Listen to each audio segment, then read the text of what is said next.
상처와 치유, 그리고 인간의 존엄성까지 한강 작가의 문학 세계는 그 깊이를 알면 알수록 더욱 빠져듭니다. 이번 시간에는 한강 작가의 작품 읽기 추천 순서를 소개합니다. 이 영상을 끝까지 보시면 한강 작가의 문학 세계에 자연스럽게 빠져들 수 있을 겁니다. 1부 작품 세계의 특징. 작가는 사회적 상처와 개인의 트라우마, 그리고 그 안에서 피어나는 인간의 존엄과 회복을 이야기합니다. 작품 속 인물들은 끊임없이 고통을 경험하지만 그 고통 속에서도 삶의 의미를 찾아가죠. 단순히 어두운 면만을 그리지 않고 그 안에서 솟아오르는 희망과 치유의 가능성을 탐구합니다. 문체는 간결하지만 시적입니다. 한 문장 한 문장이 깊은 감정과 상징으로 가득 차 있죠. 이런 특성 때문에 한강 작가의 작품은 천천히 음미하며 읽는 것이 중요합니다. 고통은 지나가지만 그 상처는 남는다. 이처럼 작가는 고통의 본질을 간결하게 표현하는데요. 그 문장 하나하나가 우리에게 깊은 여운을 남깁니다. 2부 작품 추천 순서. 작품을 처음 접하는 분들을 위해 읽는 순서를 추천해 드리겠습니다. 이 순서를 따라가면 한강 작가의 다양한 문학적 색깔을 자연스럽게 이해할 수 있을 거예요. 첫 번째 작품, 채식주의자. 입문하는 분들께 가장 먼저 추천하는 작품은 채식주의자입니다. 이 작품은 상대적으로 짧고 강렬한 이야기로 한강 특유의 간결한 문체와 상징적인 주제를 가장 잘 보여줍니다. 주인공 영혜가 고기를 거부하며 벌어지는 사건은 단순한 식습관 변화가 아닌 사회적 규범에 대한 저항을 상징하죠. 영혜가 점차 식물처럼 변해가는 과정은 인간의 자유와 억압을 탐구하는 중요한 장면입니다. 읽으면서 왜 영혜가 나무가 되려 하는지 생각해 보세요. 채식주의자를 읽다 보면 사회적 억압과 인간의 본성에 대해 깊은 질문을 던지게 될 겁니다. 두 번째 작품, 소년이 온다. 다음으로 추천하는 작품은 소년이 온다입니다. 5.18 광주 민주화 운동을 배경으로 한 이 작품은 역사적 비극 속에서 한 소년의 죽음과 그를 기억하는 사람들의 이야기를 다룹니다. 인간의 존엄성과 저항, 그리고 기억의 중요성을 다룬 이 소설은 한강 작가 문학의 깊이를 이해하는 데 중요한 작품입니다. 감정적으로 매우 강렬하고 무거울 수 있지만 작가의 메시지를 깊이 느낄 수 있습니다. 역사의 비극 속에서도 우리는 무엇을 기억해야 하는가? 이 질문은 소년이 온다 속에서 끊임없이 되풀이됩니다. 세 번째 작품, 흰. 세 번째로 추천드릴 작품은 흰입니다. 이 작품은 흰색이라는 상징을 통해 죽음과 삶, 기억과 상실에 대해 사색하는 실험적인 소설입니다. 작가의 시적인 문체가 극대화된 작품으로 문장을 음미하며 읽는 독서 경험을 선사하죠. 흰색은 죽음의 색이면서도 동시에 삶의 순환을 상징하는데 이를 통해 존재의 의미를 탐구합니다. 여러분은 흰색을 떠올리면 무엇이 생각나나요?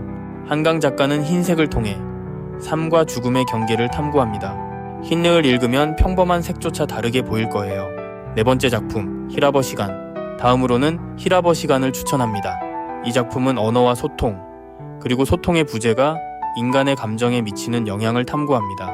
주인공이 겪는 언어적 장벽과 그 속에서 드러나는 감정은 언어가 단순한 의사소통 수단을 넘어 우리의 정체성과도 깊이 연결되어 있음을 보여줍니다. 감정이 깊은 작품이니만큼 차분히 읽어보시기를 추천합니다. 다섯 번째 작품, 회복하는 인간. 이 작품은 인간의 회복력과 생존 본능을 탐구한 중편 소설입니다. 인간이 상처받고도 어떻게 회복하고 다시 일어서는지에 대해 생각하게 만듭니다. 단순한 생존을 넘어 인간이 상처를 극복하고 살아남을 수 있는 힘을 보여주는 작품이죠. 여섯 번째 작품, 그대의 차가운 손. 이 작품은 작가의 초기작으로 사회적 문제와 인간관계를 주제로 다룹니다. 인물들이 겪는 감정적 갈등과 사회적 억압을 현실적으로 묘사하면서 작가 초기부터 인간 내면을 깊이 탐구했던 모습을 엿볼 수 있습니다. 한강의 문학 세계를 좀 더 넓게 이해하고 싶다면 이 작품도 추천합니다. 일곱 번째 작품, 작별하지 않는다. 마지막으로 추천드릴 작품은 작별하지 않는다입니다. 이 작품은 최근에 발표된 소설로 상실과 기억, 그리고 고통을 마주한 인간의 이야기를 다룹니다. 특히 제주 4.3 사건을 배경으로 한 역사적 맥락에서 개인의 상처와 집단적 고통을 동시에 탐구하는 작품입니다. 한강 작가 문학의 정점을 찍는 작품이라 할 수 있습니다. 이렇게 7작품을 꼽아봤는데요. 순서 선정 이유는 작가의 문학적 특성과 주제를 단계적으로 이해할 수 있기 때문입니다. 각 작품은 다양한 서사와 주제를 다루면서도 문체적 특징과 철학을 점진적으로 드러냅니다. 3부, 작품을 재밌게 읽는 방법. 한강 작가의 작품을 더욱 즐겁게 읽기 위해서는 몇 가지 중요한 독서 방법이 있습니다. 이대로 따라가면 그녀의 깊이 있는 문학 세계를 좀 더 쉽게 이해할 수 있을 겁니다. 첫째, 문장을 천천히 깊이 읽기. 한강 작가의 문장은 시적이고 함축적이기 때문에 빠르게 읽기보다는 천천히 음미하면서 읽는 것이 좋습니다. 한 문장 한 문장 속에 담긴 감정과 상징을 느끼면서 읽다 보면 작품 속 인물들과 더욱 깊이 공감할 수 있죠. 예를 들어 채식주의자에서 영애가 점점 나무처럼 변해가는 모습은 단순한 상상이 아니라 그녀가 속박된 현실에서 벗어나고자 하는 상징입니다. 여러분은 이 과정을 천천히 읽으면서 그녀의 내면 변화를 느껴보세요. 둘째, 역사적 배경을 함께 탐구하기. 소년이 온다, 작별하지 않는다는 실제 역사적 사건을 다루고 있습니다. 광주 민주화 운동이나 제주 4.3 사건은 작품에서 중요한 배경을 이루는데요. 이러한 사건들에 대해 조금 더 알아보고 읽으면 작품을 훨씬 더 깊이 이해할 수 있습니다. 인물들이 왜 그런 선택을 했는지, 그들이 느끼는 고통이 어떤 의미인지 더욱 공감할 수 있을 겁니다. 그들은 왜 저항해야만 했을까? 이 질문은 소년이 온다와 작별하지 않는다에서 중요한 주제입니다. 역사 속 인물들의 고통과 그로 인해 변화된 세상을 함께 탐구해보세요. 셋째, 상징을 찾으며 읽기. 한강의 작품 속에는 수많은 상징들이 숨겨져 있습니다. 채식주의자의 채식은 단순한 식습관이 아니라 억압적인 사회적 규범에 대한 저항을 의미하고, 흰에서 흰색은 죽음과 삶을 넘나드는 상징입니다. 이러한 상징들을 발견하고 해석해 나가는 것이 작품을 읽는 재미 중 하나입니다.